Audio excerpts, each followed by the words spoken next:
Good morning seventh class. आज हम अपना नया चैप्टर स्टार्ट करेंगे, chapter 6 physical and chemical change. इस चेंज को आपने रिवर्सिबल और इरिवर्सिबल चेंज के नाम से आपने 6th क्लास में भी पढ़ा हुआ है। In our daily life we observe many changes around us. These changes can be observed by us at home, school, playground, parks and other places. For example, water boils on heating, iron rust is in moist air, milk changes into curd, ripening of fruits, burning of wood or matchstick, changes in weather or melting of ice. आप लोगों ने पढ़े थे वहाँ पर reversible और irreversible change 6th class में, जो हमारे आसपास में चेंज होते हैं, चाहे वो हमारे घर में हो, स्कूल में हो, प्लेग्राउंड में हो, पार्क में हो या किसी भी जगह पर हो। जैसे कि अगर हम वाटर को हीट करते हैं तो वो बॉयल हो जाता है। इसी तरीके से अगर हम आयरन को खुले में छोड़ देते हैं तो उसके ऊपर रस्ट हो जाती है।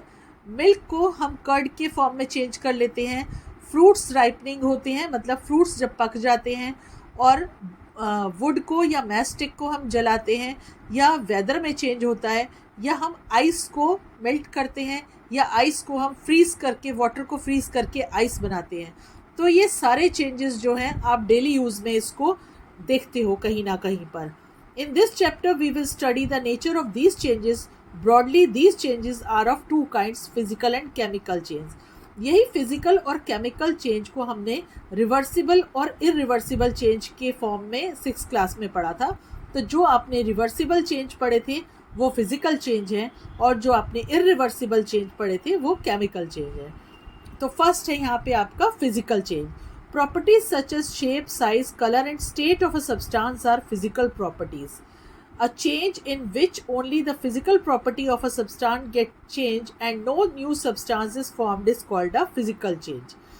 कोई भी किसी भी सब्सटेंस की प्रॉपर्टी क्या होती है, उसकी शेप, साइज, कलर या उसकी स्टेट ऑफ सब्सटेंस। जैसे कि हमने वाटर को लिया, वाटर की कितनी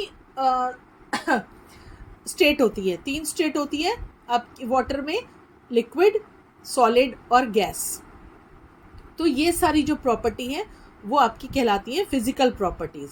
और जब फिजिकल प्रॉपर्टीज़ में कोई चेंज, सब्सटेंस में कोई चेंज नहीं होता, कोई नया सब्सटेंस नहीं बनता, सिर्फ उसकी या तो शेप से चेंज होगी या साइज चेंज होगा, तो वो कहलाता है आपका फिजिकल चेंज।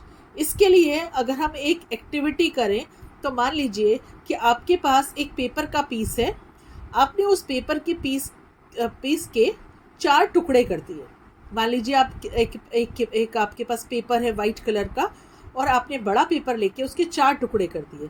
टुकड़े करने से पेपर पेपर ही रहेगा, उसका कलर भी वही का वही रहेगा, लेकिन उसकी शेप चेंज हो गई। उसके 4, एक की जगह 4 टुकड़े हो गए, या एक की जगह 8 टुकड़े हो गए।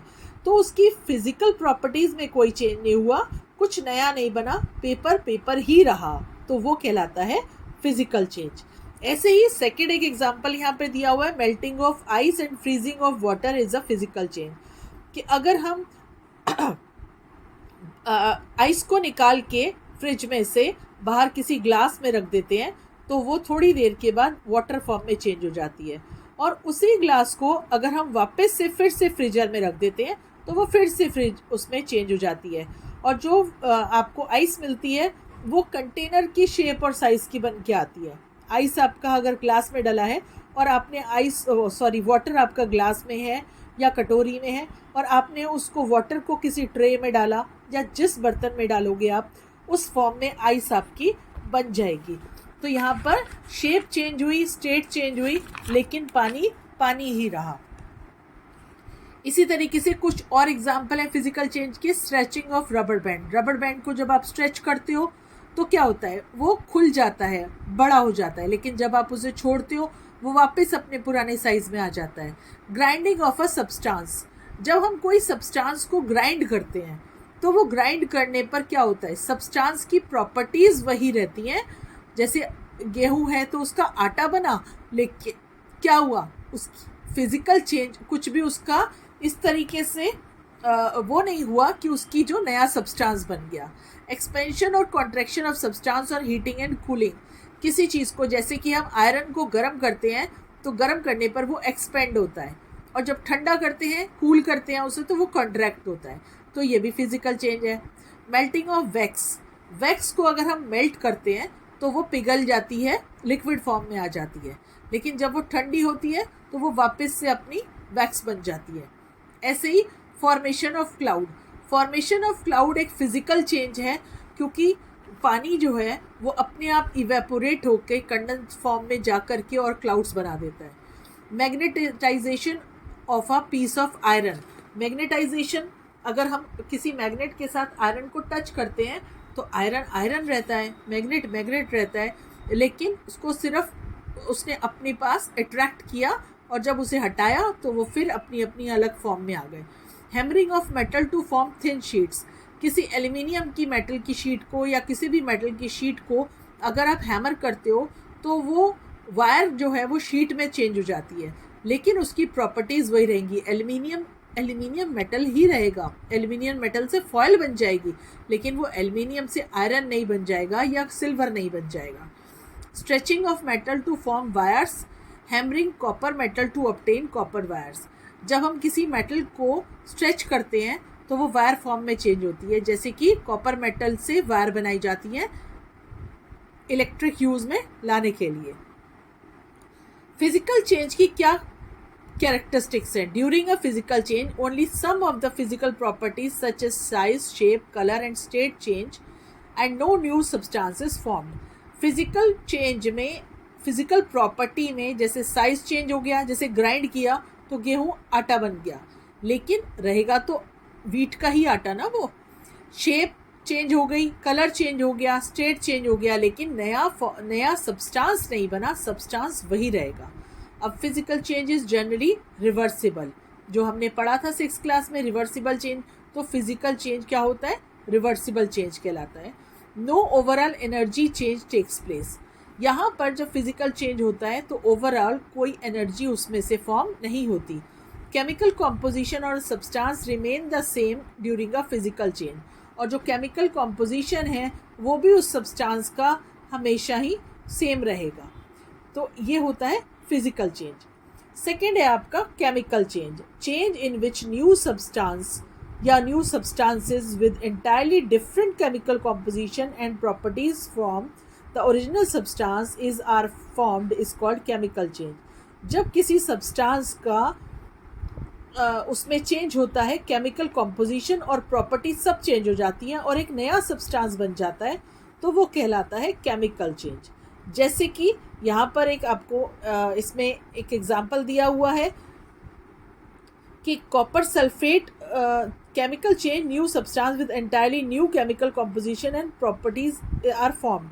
यहाँ पर कॉपर सल्फेट है, पानी है, एक बीकर है, सल्फ्यूरिक एसिड है, एक आयरन की कील है और एक टेस्ट ट्यूब है। क्या किया गया कि एक कॉपर सल्फेट सॉल्यूशन को एक बीकर के अंदर मिलाया गया और उसके अंदर पानी डाला गया और उसके अंदर कुछ जो ड्रॉप्स थी वो सल्फ्यूरिक एसिड की डाल दी। सल्फ्यूरिक एसिड सॉल्यूशन को जब उसमें डाला तो वो कॉपर सल्फेट सॉल्यूशन बन गया। You get a blue colour acid diluted copper sulphate solution, क्योंकि जो हमने डाला था, क्या डाला था हमने? कॉपर सल्फेट सॉल्यूशन जो डाला था वो उसमें डालने से, सल्फ्यूरिक एसिड वाले उसमें डालने से क्या हुआ? उसको डालने के बाद हमने उसके अंदर एक कील को छोड़ दिया हाफ एन आवर के लिए। उस हाफ एन आवर में कील को छोड़ने के बाद जो सॉल्यूशन था कॉपर सल्फेट का, the blue colour of copper sulphate solution changes to light green colour. जो आयरन की नेल डालने से कॉपर का सॉल्यूशन था वो उसके अंदर रखने से आयरन का जो डिपॉजिट था वो उसके ऊपर, और आयरन का जो कलर था वो उसमें मिल गया, और जो कॉपर सल्फेट का सॉल्यूशन था वो आयरन सल्फेट का सॉल्यूशन बन गया ग्रीन कलर का, और जो कॉपर था उस कॉपर सल्फेट के सॉल्यूशन के अंदर वो कॉपर इस कील के ऊपर, इस नेल के ऊपर जाके डिपॉजिट हो गया। तो ये केमिकल चेंज हुआ कि कॉपर सल्फेट में से कॉपर निकल करके और कहाँ डिपॉजिट हो गया? एक आयरन की नेल के ऊपर। तो कॉपर का जो सॉल्यूशन था वो बन गया आयरन सल्फेट का सॉल्यूशन। इसी तरीके से to show the burning of magnesium metal is a chemical change. अगर हम दूसरा एग्जांपल देखें तो उसके लिए हमने एक मैग्नीशियम रिबन लिया 10 सेंटीमीटर का, मान लीजिए कितना भी, और उसको एक क्लीन करा सैंड पेपर से, और उसको ऐसा क्लीन करा मैग्नीशियम रिबन को कि वो शाइनिंग आने लगी, उसमें से शाइनिंग दिखाई देने लगी। और इसके बाद इसको हमने रिबन को क्या किया, इसको हीट किया एक बंसन बर्नर के ऊपर। इस रिबन को हीट करने से उसके अंदर से वाइट लाइट निकलनी स्टार्ट हो जाती है। At the end of reaction a white powder is formed in the crucible. Crucible क्या चीज़ है? एक बाउल सा होता है जिसको लैब में यूज़ किया जाता है। तो जब आपने मैग्नीशियम रिबन को बर्न किया तो बर्न करने से उसके अंदर से वाइट लाइट निकली और थोड़ी देर के बाद वो वाइट पाउडर की फॉर्म में चेंज हो गया। तो जो मैग्नीशियम रिबन था वो मैग्नीशियम ऑक्साइड का पाउडर बन गया। अब ये वापस से मैग्नीशियम का रिबन फिर से दोबारा से नहीं बन सकता। तो ये एक केमिकल चेंज है। The process by which one or more substances transform into new substances having entirely different properties and composition from the original substance is called chemical reaction। और जब इस तरीके से कोई भी सब्सटेंस दूसरे नए सब्सटेंस को फॉर्म करता है जिसकी प्रॉपर्टीज़ डिफरेंट होती हैं, जिसका कॉम्पोजिशन डिफरेंट होता है, तो वो कहलाती है केमिकल रिएक्शन। इस तरीके से केमिकल रिएक्शन जो है वो दिखाती है एक केमिकल चेंज। कुछ और एग्जांपल हैं, जैसे कि explosion of fire cracker is a chemical change. जब एक्सप्लोजन होता है तो हीट, लाइट और साउंड प्रोड्यूस होती है और साथ में कुछ गैस भी निकलती है जिसमें से हमें स्मेल सी आती है, जैसा लगता है कुछ जल गया। तो वो एक्सप्लोजन में होता है। तो जो फायर क्रैकर होता है वो चेंज हो जाता है।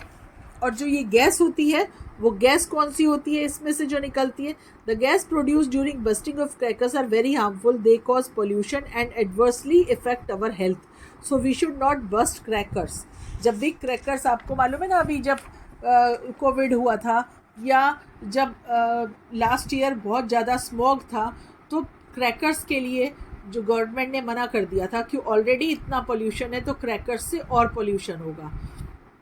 एक एग्जांपल और है, change in colour of cut fruit and vegetable on keeping in air is a chemical change. जब भी कोई हम फ्रूट काट के रखते हैं, जैसे कि हम एप्पल काट के रखते हैं, तो जब हम काटते हैं तो उसकी सरफेस वाइट होती है, लेकिन थोड़ी देर के बाद उसकी सरफेस जो है वो क्या हो जाती है? ब्राउन हो जाती है। क्योंकि एप्पल जब एयर से कांटेक्ट करता है तो उसके ऊपर एक लेयर आ जाती है, ब्राउन कलर की लेयर आ जाती है, जो कि एक केमिकल चेंज है और इसको हम दोबारा से वापस चेंज नहीं कर सकते। ऐसे ही digestion of food is also a chemical change. जब हम खाना खाते हैं तो खाना क्या होता है? स्टमक में जाता है, वहाँ पर एंजाइम्स हमारे फूड में मिलते हैं और उसके बाद हमारे फूड को वहाँ पर डाइजेस्ट होता है। हमारा फूड जो है स्टमक में जाके डाइजेस्ट होता है और उसमें क्या होता है कि जो कार्बोहाइड्रेट्स होते हैं वो सिंपल फॉर्म में चेंज होते हैं, प्रोटीन सिंपल फॉर्म में चेंज होते हैं, सारे न्यूट्रिएंट्स अपनी सिंपल फॉर्म में चेंज हो जाते हैं। तो ये भी एक केमिकल चेंज है। इसी तरीके से germination of seed, cooking of food, respiration in living organism, formation of curd and milk, spoilage of food, burning of fuel like wood, coal, kerosene, LPG, petrol, burning of dry leaves, wax candles and incense sticks and rusting of iron are some other examples of chemical change।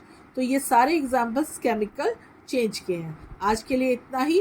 Chemical change की जो properties हैं या characteristics हैं, इनको हम next class में complete करेंगे।